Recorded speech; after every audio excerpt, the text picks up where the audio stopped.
We'll talk about the Doppler effect and its physics. Ultrasound is defined by the frequency of the waves, more than 20,000 Hz, and the probes that we use emit between 1 to 15 megahertz. Now I've plotted the sound wave with the x-axis as time and the y-axis as displacement. Now the maximum displacement that the waveform produces is a compression, which is considered positive, and rarefaction, which is considered negative, respectively shown by here as a positive deflection above the baseline and negative deflection below the baseline. That variable is the amplitude. The distance between the two waves at the same point is the wavelength, and period is the amount of time one waveform takes to complete. And what is frequency? It's a number of waves per second. Thus, the speed of sound is a product of the frequency and the wavelength. And we all know that the speed of sound is variable. You remember the tuning fork test?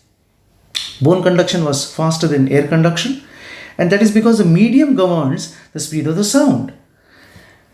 And in soft tissues, it is considered to be 1540 meters per second. Now, what we should know is that the frequency of sound is fixed. So whatever your probe produces, that will be emitted. It is not going to change. That is not dependent on the medium. So if the speed has to change, what has to change is the wavelength. So the wavelength changes and the speed is changed. Then the question arises, is the frequency always fixed? It doesn't change? Well, it does, and that is the Doppler effect. The frequency changes if the source of the sound or the receiver or the medium is moving. Now in medical ultrasound, our probe is fixed, so the receiver is fixed. The medium is also fixed. What is changing is the source which we sample, which is moving blood, which is actually mobile. And we were always taught about the Doppler effect in terms of the ambulance approaching and going away from us. When it is coming nearer to us, the frequencies actually increase, and that produces a very shrill, sharp pitched sound, and when it goes away, the frequencies decrease. When the frequencies increase, it is caused as a positive Doppler shift, and when it is decreasing, it is called a negative Doppler shift. Now this Doppler shift principle is used to image moving objects like blood. It gives us direction of flow and the velocity. The shift in frequency is called the Doppler.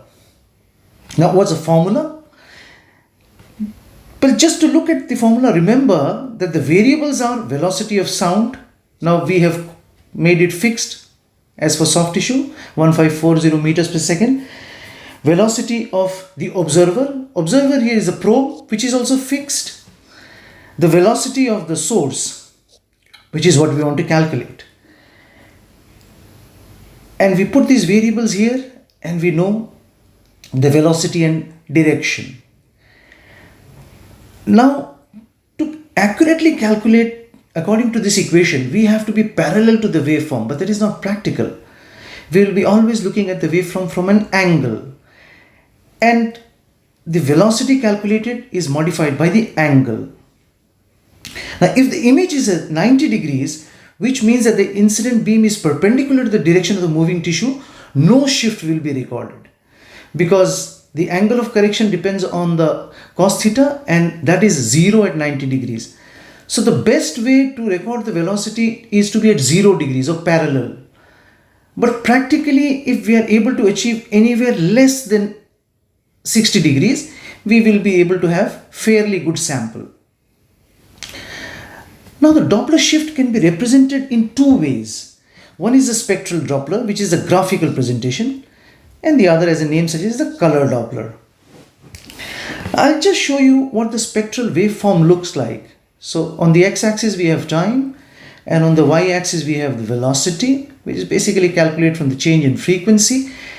This is the point where the wave starts, goes up, reaches a peak, and then comes down. All of this is positive displacement. It is above the baseline. So when the blood is moving towards you, this is what you get.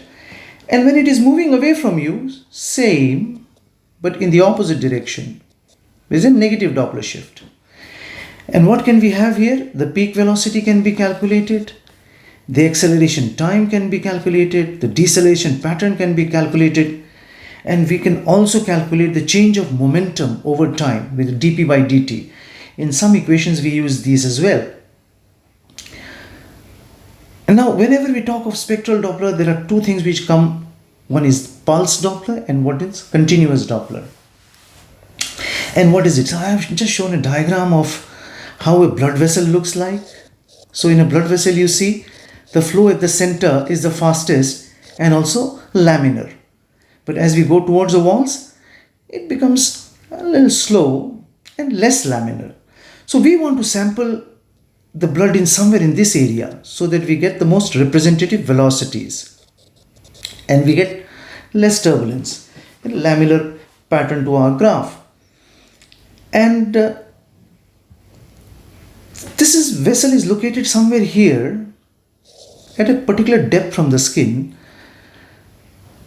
and this is our probe.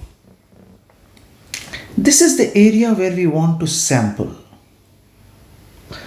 So we want the pulse waves to come, hit this area, and you can see a window has been created, which is generally calculated in millimeters. It could be 1 to 2 millimeters or up to 5 millimeters generally. And whatever Doppler signal comes, they will come here, and depending on the depth, the machine calculates that only echoes coming from this area should be registered. So what it does is it sends a pulse and waits for the return echo, and only after that it sends a new pulse. This is the principle of pulse Doppler. So by the Doppler window, which we just showed you, this, we set a distance and the probe sends a signal, waits for the return echo, which is twice the distance because the speed is constant when it is going and returning back, and only then it sends another pulse. So there is a limit to the number of pulses it can send. Let's say our object, it has 3 centimeters depth from the skin, and the speed of sound 1540 meters per second, which is basically 154,000 centimeters per second.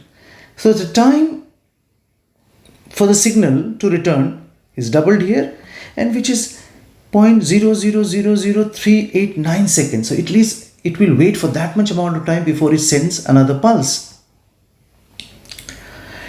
And this time between two pulses is known as a pulse repetition period. How much gap is there before another pulse is sent? And the number of pulses sent per second is the pulse repetition frequency. Obviously, if you are waiting for a longer period of time, you will be able to send less number of pulses per second. So PRF and PRP are inversely related to each other. And to look at the waveform correctly, get the right direction, and also to get the right velocities, we should be able to sample a single wave at least twice. So if the frequency of the sample tissue is very high or in a broad range, we cannot use pulse Doppler. Now I'll just give you an example of how does it look when we look at a moving fan. You can see all the 3 blades when it is still. When it starts moving, you can see the blades, and you can see also in which direction it is moving. Suddenly when it catches up a particular speed, now we are not able to make where the blades are. We can see a constant motion, and sometimes we have the illusion that it is moving actually in the opposite direction, because our frame rate cannot match the frequency of the waves which are produced by the moving blade. Similarly, when the sound wave we are sampling has very high velocities or broad range of velocities, pulse Doppler cannot be used. Now, where do we have clinically all these? These turbulent flows are generally seen in stenotic and regurgitant lesions. And what do we need here? We need here the continuous wave. Now, this entire phenomena is defined by the Nyquist limit. And the Nyquist limit, as I said, you have to sample at least twice per waveform, is pulse repetition frequency divided by 2. So if we exceed the Nyquist limit, then what happens? We have a false sense of both frequency and direction. And this is a phenomena which is known as aliasing. Aliasing is something we should know very well. I will share some videos for you to understand it better. Now, aliasing can happen because of a wrong scale. Now, let's come back to our graph. This is what is the peak velocity. Suppose we have set the limit at 60, but the peak velocity was actually 100. What happens? The wave cannot be recorded. It had gone till here, but only this portion could be recorded. And this unrecorded portion actually reflects on the opposite side. But remember how the fan started to look moving in a different direction? So happens with waves. So one correction could be that, okay, you change your scale. You put it till 100. So the wave can come easily within this time. And you can see the peak very nicely. Sometimes the velocities are so much that it is beyond the scale which is there on the ultrasound. That aliasing we cannot adjust, we cannot change. And the third thing is, aliasing is also dependent on depth, because deeper the tissue, more time it takes for the wave to come back to the probe, and so the probe has to wait for a longer time before it sends another pulse.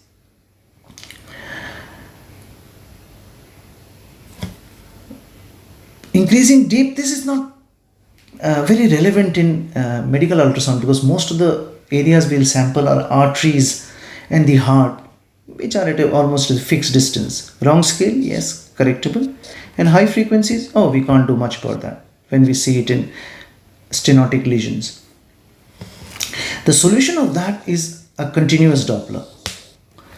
So what it does, it continuously sends signals without waiting for returns. But because of this phenomenon, it cannot localize. So if we look at the same example, this is the skin and this is a soft tissue and this has the artery somewhere here where you want to sample, or the structure that you want to sample. It will pick up velocities all across the line, right from here to here. It doesn't know where these frequencies are arising from. It is randomly firing and picking them up, but it is able to pick up all frequencies. That is true. And this is something we have to use when there are limitations to use of pulse Doppler. And we also term tissue Doppler. What is that? The principle is same, but the velocity of movement in tissues is much smaller compared to that in blood vessels. Blood vessels, the blood is moving at a very high speed. But the tissues, like the cardiac tissues during contraction and relaxation, they move a little bit, but the velocity is very small. Now the setting is optimized to detect low velocity flow. So there are certain buttons on the machine, or you can set the limits and do it. And where do we use it? With detection of the mitral and tricuspid annulus. And at last we come to the color Doppler. And we know the color, red and blue. These are the two representative colors we use. That's by convention. Red is generally towards, but it means it reflects positive Doppler shift. And blue is away, which actually means it picks up negative Doppler shifts. This color code can be changed, but this is conventionally how it is preset. And it has intensity also. The brighter the color, greater velocity is, and it gives us a direction, as we said, red and blue. And if there is a turbulence, then what happens? Now the color Doppler is a pulse Doppler wave, always remember. And we know in a pulse Doppler wave, when the velocities are in a broad range or very high, there is aliasing. What the aliasing does in a color Doppler is it produces a mix of colors. So you see turbulence as a mix of green, yellow, red, blue. It's a myriad color. And this happens when the velocities at a particular point are very high. Such mix of colors is actually indicative of aliasing, and the phenomena is exploited in color Doppler. So what was a limitation somewhere is now used in looking at the turbulence. As a rule, whenever you use spectral Doppler, use color first. That tells you whether there is a signal or not. And if there is no signal, which actually means either you are insinuating a 90 degrees, you can't appreciate in Doppler shift, or there is no flow. And this helps in detection of partial or complete occlusion also, particularly in vessels. So whenever we want to take a sample from any vessel, we should know the color pattern. And at last, what are the filters? Well, when we try to sample a high frequency flow, we want to filter out the lower frequencies. So the artery, the blood is moving, but the adjoining tissues also have small amount of movements. The arterial walls also have small amount of movement. All of that will also be picked if we pick up all the frequencies. So what we do is we filter out some of them. We want to be in a range where our velocities are likely to be. And this is done to decrease the noise. Otherwise, there will be lot of signals which produces noise. And in modern machines, these are taken care of by specific preset. We would like to demonstrate as much as possible all these Doppler phenomena on the real-time ultrasounds of a patient, and we take the waveforms and we show you how you can just identify by looking at the wave whether it is a spectral or a continuous Doppler wave, and use this knowledge in knowing whether you have acquired the correct image or not.